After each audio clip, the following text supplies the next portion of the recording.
আমার সঙ্গে প্রতিটা সময় এরকমই হয়। কোথাও যদি যেতে মন চায় বা যাব বলে ঠিক করি, তখন তার জন্য ওয়েট করতে করতে আমার আর সীমা থাকে না। হুম মানুষ, ছেলেরা ওয়েট করে মেয়েদের জন্য, আর আমার ওয়েট করতে হয় আমার হাজবেন্ডের জন্য।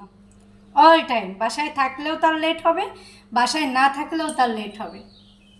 কেমনটা লাগে বলেন? কেমন লাগে সবাই কমেন্টসে বলবেন। মানে এটা নতুন না। অল টাইম, হ্যাঁ অবশ্যই সে হয়তো বা এখন বাইরে আছে, এখনকার কথা আলাদা, কিন্তু প্রতিটা সময় তার জন্য আমার ওয়েট করা লাগে। আমি রেডি হয়ে বসে থাকবো কেন? কিছু বলতে গেলে কি বলবে জানেন? বলবে কি, তোমার তো কোনো খেয়ে দেয়ে কাজ নাই, এজন্য হচ্ছে তুমি আগে আগে রেডি হয়ে বসে থাকো। কিছু বলার নাই, জাস্ট কিছু বলার নাই, ঠিক আছে? কি বলবো আমি? সে যদি আমার মুখের পরে এই কথা বলে, তাহলে আমার কি বলার আছে? কিছুই বলার নেই। তাই আমাকে রেডি হয়ে বসে থাকতে হবে। কখন আসবে আমি জানি না। আমি রেডি হয়ে বসে আছি, এমনিতেও কোথাও যাওয়া হয় না। তারপরও যখন মানে যেতে চাই, বাবার ওখানে ছাড়া যাওয়া হয় না। আর যদিও কোথাও যেতে চাই, তখন আমার সঙ্গে ঠিক এমনটাই হয়, বরাবরই এমনটাই হয়।